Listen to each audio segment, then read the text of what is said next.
শুক্রবার জুম্মার দিন আপনি মসজিদে নামাজ পড়তে যাবেন, বিবি দুপুরে রান্না করে ফেলেছে, এরপর আপনাকে বললে দুটি ভাত খেয়ে যাও নামাজ পড়তে। না না, সেরকম ভোগ লাগেনি, এসি খাবো। একসাথে তুমিও গা ধুয়ে দাও, গোসল করে নাও। গেইছে ইমাম সাহেব লম্বা খুতবা দিয়ে দিয়েছে, এরপর লম্বা সূরাও ধরেছে। দ্বিতীয় রাকাতে খালি মনে মনে করছে, শালা এত লম্বা সূরা ধরবে, খেয়ে দিলি দুটি ভালো হতো। নামাজ আর খাবার একসাথে, কথা বুঝতে পারেননি? নামাজ থেকে ধ্যান চলে গেল। রাসূল আকরাম সাল্লাল্লাহু আলাইহি ওয়াসাল্লাম বলেন, হাজত ছেড়ে দাও, তারপরে নামাজে দাঁড়াও। আমাদের দেশের লোক মসজিদে কখন ঢুকতে হয় এটাও জানে না। যারা হাজী সাহেব আছে জিজ্ঞেস করুন, মক্কা মদিনায় আজান হলে আরব ভূমিগুলোতে যত বড় দেশ আছে, আজান দেওয়ার পরে তারা আর কোনো কাজে থাকে না, দোকানে ব্যবসা পড়ে থাকে, দোকান ব্যবসা সব তারা ছুটে চলে যায় মসজিদে। আর আমাদের দেশের লোক একামত দিলে মসজিদে যাবে। মক্কা মদিনা আরব দেশ করে যেগুলো আছে, ইয়ামান যতগুলো দেশ আছে, কাতার, কুয়েত, মিশর, লেবানন যতগুলো আছে, তাদের দেশে আজান হলে দোকান খোলা পড়ে থাকে, তারা মসজিদে প্রবেশ করে। তবে আপনি করবেন না ওই আমল। আপনি যদি বলেন দোকান খুলে আজান হয়ে গেছে, আমার দোকান থাক, আমি নামাজ পড়ে আসি, ঘুরে এসে দেখবেন দুটি চানাচুরু নেই, ওটাও নিয়ে পালিয়েছে। কেন? আমাদের তো আউলিয়ার দেশ। তা না হলে মসজিদ থেকে কখনো জুতো চুরি হয়? কি বললেন? জুম্মার দিনে এসছে ছিঁড়া চপ্পল পরবে, আর যখন বেরুচ্ছে নতুন জুতো পরে। কি বললেন? ধরা পড়ে গেলেই বলবে বুঝতে পারিনি তো, এটা তো। আর না ধরা পড়লি মাল চলে গেল। ঠিক কিনা? হ্যাঁ, আমি এক জায়গায় ঈদের নামাজ পড়াতে গেছিলাম, তো নতুন জুতো পরে গেছি। আমার তখন ছোট মেয়ে জন্ম নিয়েছে সেই বছরে। তো আমি মনে মনে করেছি ঈদের নামাজ পড়ে একটু বিটির সঙ্গে দেখা করব। বেরিয়ে দেখছি ইমামের মালগুলি চালিয়ে দিয়েছে। আমি বললাম, আল্লাহ, মনে হয় আমার মতন সেও শ্বশুর ঘর যাবে, আল্লাহ তুমি তাকে ক্ষমা করে দিও। আমি ক্ষমা করে দিয়েছি, কিন্তু শুনে রেখে দেন, একটা কথা মাথায় রাখবেন, কেউ যদি মনে করে মসজিদ থেকে যখন চপ্পল চুরি হয় নামাজিরা চোর, না, নামাজি চোর নয়, চোর নামাজি সাজে। চোর নামাজি সাজে। মসজিদ কখন প্রবেশ করবে আর কতক্ষণ থাকবেন এটাও আমার আল্লাহ শিখিয়েছে। কেউ যদি বলে দুনিয়াতে দাড়ি রেখেছে, নামাজ পড়ছে, মাথায় টুপি আছে, তসবিহ আছে, লম্বা জামা আছে, সুবহানাল্লাহ সুবহানাল্লাহ করছে মসজিদে, আর সে যদি আপনাকে বলে আমি তো কোনো কাজই করি না, শুধু মসজিদে আল্লাহ আল্লাহ করি, আল্লাহ আমার সংসার চালায়, তার নাম হচ্ছে চোর। তার নাম কি বললাম? চোর, ধোঁকাবাজ। যদি বলেন কেন, কোরআন খুলেন, সূরা জুমআ, ইয়া আইয়ুহাল্লাযীনা আমানু ইযা নুদিয়া লিস-সালাতি মিন ইয়াউমিল জুমআ ফাসাউ ইলা যিকরিল্লাহি ওয়া যারুল বাই' যালিকুম খায়রুল লাকুম ইন কুনতুম তা'লামুন। হে আমার নবী, যখন তোমাদেরকে পৃথিবীর মানুষ জুম্মার জন্য ডাক দেওয়া হবে, বেচা কিনা বন্ধ করো, ব্যবসা বাণিজ্য খেতি বাড়ি বন্ধ করো, আল্লাহর ঘরের দিকে ধাবিত হও। কতক্ষণ থাকবে? পরের আয়াতে আল্লাহ বললেন, ফাইদা কুদিয়াতিস সালাতু ফান্তাশিরু ফিল আরদি ওয়াবতাগু মিন ফাদলিল্লাহ ওয়াজকুরুল্লাহা কাসীরান লাআল্লাকুম তুফলিহুন। হে আমার নবী, বলে দাও, যখন তোমাদের নামাজ পূর্ণ হবে, আবার তোমরা হালাল রুজির সন্ধানে পৃথিবীতে ছড়িয়ে পড়ো। জোরে বলুন সুবহানাল্লাহ। মসজিদে থাকার প্রয়োজন নাই। আপনি বললেন ওলি কাকে বলে, পরেজগার কাকে বলে, তাকওয়া অর্জনকারী কে, শুনে রে। আপনি বললেন ইয়াসিন ভাই, আমি 5 ওয়াক্তের নামাজ পড়ি, আর কালিয়াচক বাজারে গিয়ে আমি একটু সবজি বিক্রি করি, আমি গোলাপগঞ্জে গিয়ে একটু আলু পেঁয়াজ বিক্রি করি, এই লোকটা হচ্ছে মুমিন, এই লোকটা হচ্ছে পরেজগার, এই লোকটাই হচ্ছে আল্লাহর বন্ধু। যে বলে আমি কোনো কাজ করি না, আমি শুধু আল্লাহ আল্লাহ করি, তার নাম চোর। আপনাদেরকে বুঝিয়ে দিই, অনেক আলেম উলামারা জানে, আর যারা শুনেছে তারা জানে। এক সময় আল্লাহ নবী সাল্লাল্লাহু আলাইহি সাল্লামের লাশ চুরি করতে এসেছিল মদিনায় 3 জন ইহুদি। ঘটনা শুনেছেন না শুনেননি? কজন বললাম? 3 জন ইহুদি। তাদের পা পর্যন্ত জামা, তারা সারা দিন কোরআন পড়তো, তাসবিহ করত, সুবহানাল্লাহ সুবহানাল্লাহ সুবহানাল্লাহ আলহামদুলিল্লাহ আল্লাহু আকবার সারা দিন করত।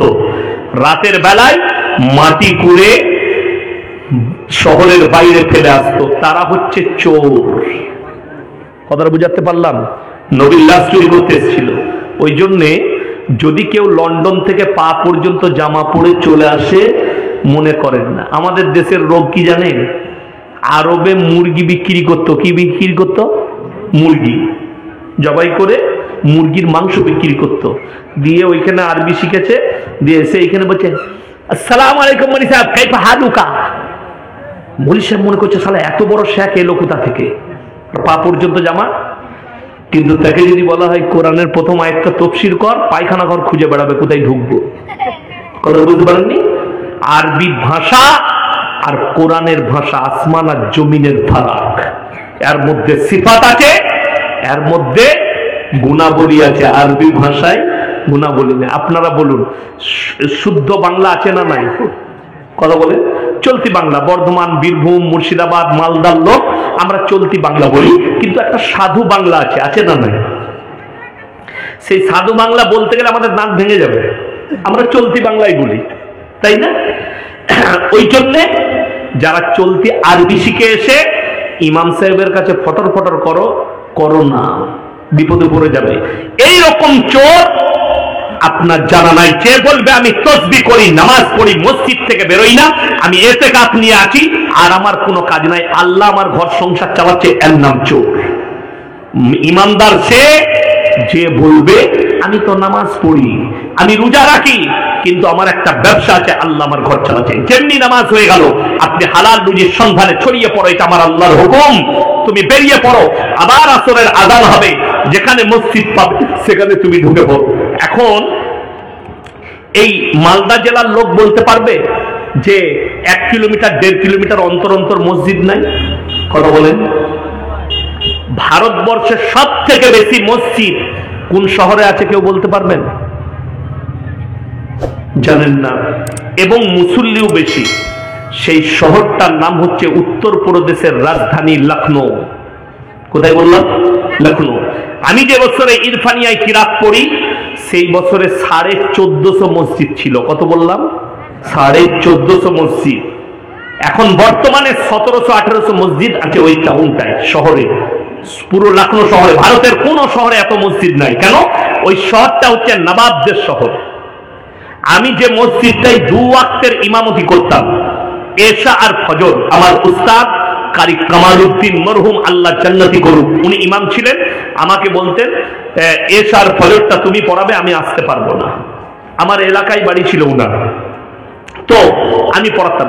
আমার মসজিদ থেকে, এই যে আমি এখানে জলসা করছি আর আমাকে যেখানে রেখেছিল, এটা কত দূরত্ব হবে? খুব জোর হলে 30 মিটার হবে, ঠিক বললাম না? এই 30 মিটারের মাধ্যমে 2টো মসজিদ, কিন্তু অবাক হবেন 2টো মসজিদই ভর্তি মুসল্লি। আমি যটা মসজিদে লখনৌ নামাজ পড়েছি তটা মসজিদে ভর্তি মুসল্লি, একটাও খালি থাকে না। নামাজের আগে যেতে হবে। কেন? অথচ টাউন, আমি যে মসজিদে নামাজ পড়তাম একবারই দরগায়ে হায়দারবাগ নাম, নবাবের আমলের মসজিদ, একবারই টাউনে আকবরী গেটে, আকবরের নামে যে গেটটা তৈরি আছে, গোলদরজার আকবর ঘোড়া নিয়ে যেত, দুদিকে নর্তকীরা বাস করত, ওই মধ্যখানে মসজিদ। এখন ওইটা টাউন, এখান আর নর্তকীরা থাকে না, নাচনেবালিরা থাকে না, তাদের পরিবার কোথায় চলে গেছে। ওই টাউনে যখনই আজান হয় আমি দেখেছি প্রত্যেকটা মুসল্লি উজু করে সব মসজিদে চলে আসতো। আজান হওয়া মাত্র দোকান পড়ে থাকতো, তারা নামাজ শেষ হলে আবার বেরিয়ে যেত, মসজিদে আড্ডা মারতো না। আমার বন্ধুগণ, আপনার ঘরে যখন আজানের মসজিদে ঘন্টি বাজবে আপনি আর কোনো জায়গায় থাকবেন না, মসজিদে প্রবেশ করুন। আপনার নামাজ পড়া এত সুযোগ, এত সুবিধা, বিশেষ করে মালদা জেলার মানুষ, মুর্শিদাবাদ জেলার মানুষ, এখানে এত কাছে কাছে মসজিদ। আমার বর্তমান জেলায় অত কাছে কাছে মসজিদ নেই। আমি হাই রোডে যখন জলসায় যাই কলকাতার দিকে, একবারই বর্ধমানে পালসিট পার করে মধ্যখানে 2 কিলোমিটার থেকে 3 কিলোমিটারের মাথায় একটা বাঁ হাতে একটা গ্রাম আছে, সেখানে মাঝে মাঝে আমি জুম্মা পড়ি মসজিদ। তা না হলে একবারই ডানকুনির কাছে 85 কিলোমিটারের মাথায় একটা খালি মসজিদ। হাই রোডে কটা বললাম? একটা, 85 কিলোমিটার। আর আমি যখন আমার বাড়ি থেকে আসছি ওমরপুর থেকে আপনার কালিয়াচক পর্যন্ত, আমার মনে হয় 70 থেকে 80টা মসজিদ পড়বে। ঠিক বললাম না ভুল বললাম? হাই রোডের 2 সাইডে খালি একটু করে 100 মিটার 200 মিটার ঢোকা, কয়েকটা 100-র ওপরে মসজিদ পড়বে।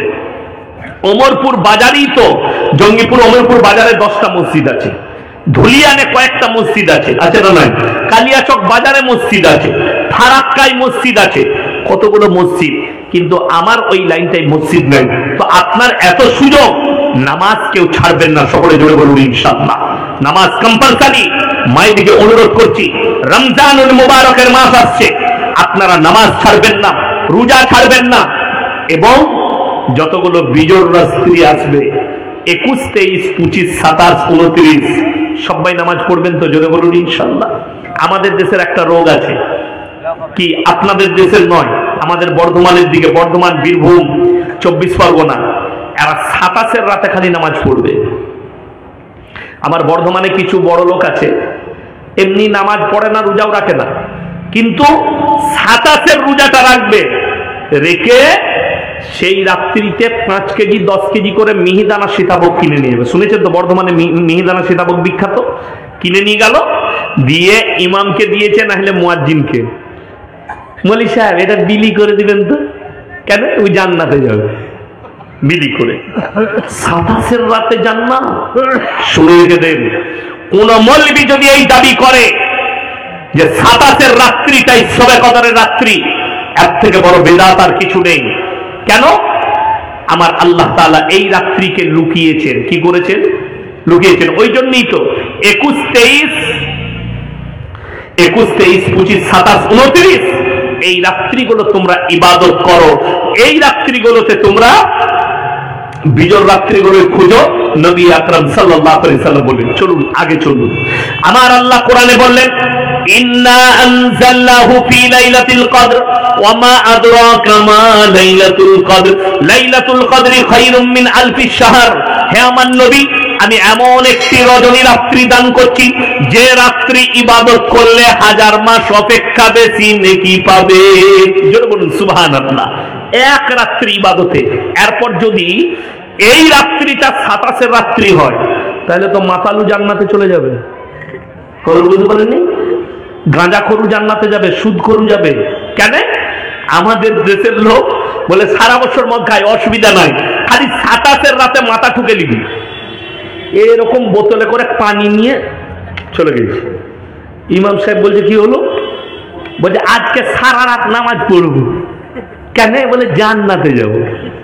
পাগল ছাগল, কে বললো তোকে? 21 রাত্রিতে নামাজ পড়ো।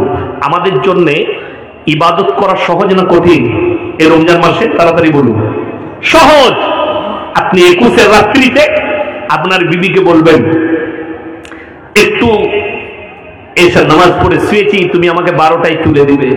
কটায় বললাম? 12টায়। স্ত্রী উঠে গেল, তুমি একদিকে নামাজ পড়ো, আমি একদিকে নামাজ পড়ি। সহজ। কিংবা আপনি মসজিদে চলে গেলেন, ইবাদতটা করলেন, সাহরির সময় হলো, আপনি এসে সাহরিটা খেলেন। সহজ না সহজ নয়? সহজ। জানেন এই রমজান মাস আসছে, আল্লাহ যাদেরকে মাল দিয়েছে অবশ্যই যাকাত দিবেন। সকলে জোরে বলুন ইনশাআল্লাহ। আল্লাহ কোরআনে যত জায়গায় বলেছেন নামাজের কথা, আকিমিস সালাহ ওয়া আতুজ যাকাত। আমাদের সমাজের লোক মুসলমান নামাজ তো বুঝে গেছে, নামাজটা ফরজ, দিতে হবে, কিন্তু যাকাত ফরজ, এ যাকাত আদায় করবে না। কেউ যদি যাকাত ফরজ হওয়ার পরে যাকাত না দেয়, জেনে রেখে দিবেন সে গরিবের, এতিমের, মিসকিনের হক মেরে খাচ্ছে।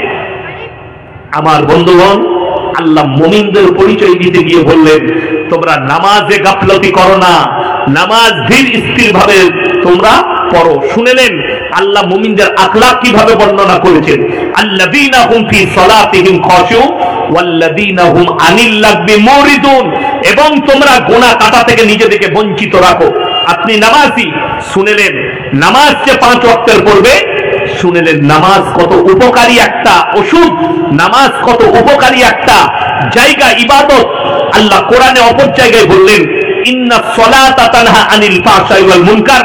নিশ্চয় নামাজ এমন একটা ইবাদত, মানুষ যখন নামাজ পড়তে শুরু করে, আস্তে আস্তে নামাজটাকে অশ্লীল কাজ থেকে সরিয়ে ভালো কাজের দিকে নিয়ে আসে। জোরে বলুন সুবহানাল্লাহ।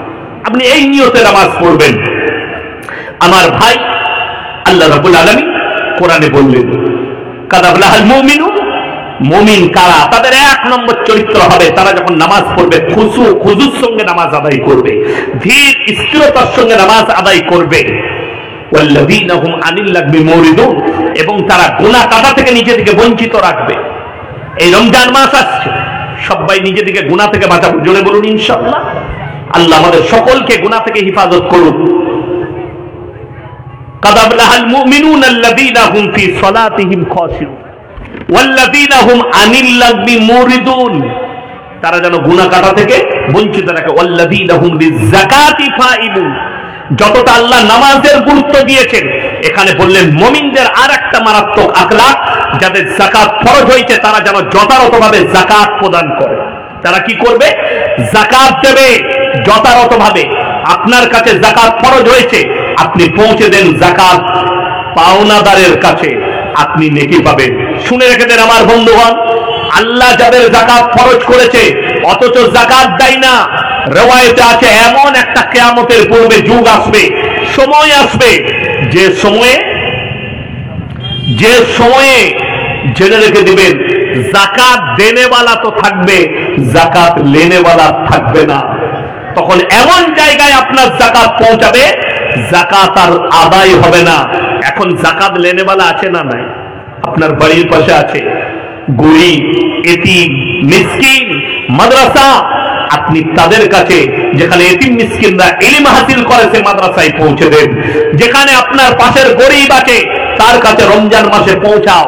আমাদের দেশের একটা সিস্টেম ভালো, অনেক বড় লোককে দেখেছি তারা আবার প্যান্ডেল করে শাড়ি বিলি করে না? হ্যাঁ, রাগ করবেন না, আপনি শুনেলেন দান করবেন। আপনার বিবি যদি 500 টাকা দামি শাড়ি পরে, আপনি দুটো শাড়ি দান করুন 1000 টাকায়, কিন্তু দুটোই যেন 500 টাকা দামি হয়। কথা বুঝে এসছে? আপনি একটা লুঙ্গি দিবেন, আপনি পরছেন 300 টাকা দামি লুঙ্গি, আর আমাদের দেশের লোক গেছে কোথায়?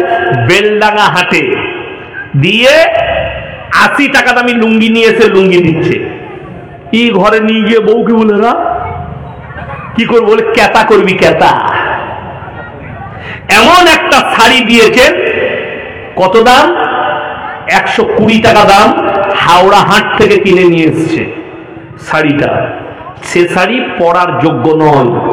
আমার বন্ধুগণ, ওই শাড়িটা না দিয়ে তার কাছে টাকাটা দিয়ে দেন, এলাও এই টাকাটা নাও। আচ্ছা বলুন, আপনি যদি তাকে যাকাত স্বরূপ টাকাটা দেন, তার খাবারের প্রয়োজন হলে খেতে পারবে না পারবে না? ওষুধের প্রয়োজন হলে ওষুধ নিতে পারবে না পারবে না? তাহলে আপনি তাকে দিয়ে দেন। আমার ভাই, তার কাছে যাকাত, ফিতরা, সদকা পৌঁছে দাও রমজান মাসের নেকি পাবার জন্য। আমার বন্ধুগণ, আমার ভাই, আপনি মনে করছেন আমার যাকাত ফরজ হয়েছে, কেউ জানে না, আমি জানি। অন্তরের খবর আল্লাহ জানে না? জানে না। আমি এক্ষুনি শোনালাম, ইন্নাল্লাহা লা ইয়াখফা আলাইহি শাইউন ফিল আরদি ওয়ালা ফিস সামা, সূরা আলে ইমরান প্রথম পৃষ্ঠা। হে আমার নবী, বলে দাও আসমান আর জমিনের মধ্যে যা কিছু আছে, কোন জিনিসটাই আমার আল্লাহর কাছে গোপন নেই।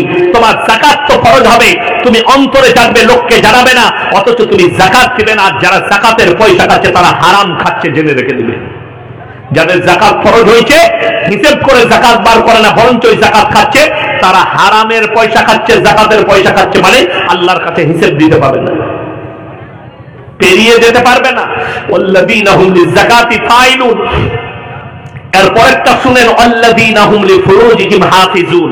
এটা নারী পুরুষ উভয়ের জন্য, এবং তারা মুমিন, তারাই মুমিনদের এটা মারাত্মক আখলাক, মারাত্মক চরিত্র। তারা নিজেদের লজ্জা স্থানের রক্ষণাবেক্ষণা করবে। লজ্জা স্থানে তুমি জিনায় লিপ্ত হইও না, তোমার লজ্জা স্থানের হেফাজত করো। আমাদের যুবকরা যারা আছে তারা শোনো, আমরা রাস্তায় মাজাক করে করে অনেক বন্ধু বান্ধবের লুঙ্গি তুলে দেয়, তাই না? তাই না? হারাম এবং বহুত বড় পাপ হবে তোমার। কারণ গোপনাঙ্গ দেখা, মাজাক করে হোক নিজে থেকে হোক, হারাম করবেন না। আল্লাহ তাআলা বলেছেন, তোমরা নিজেদের লজ্জা স্থানের হেফাজত করো, নারী কিংবা পুরুষ।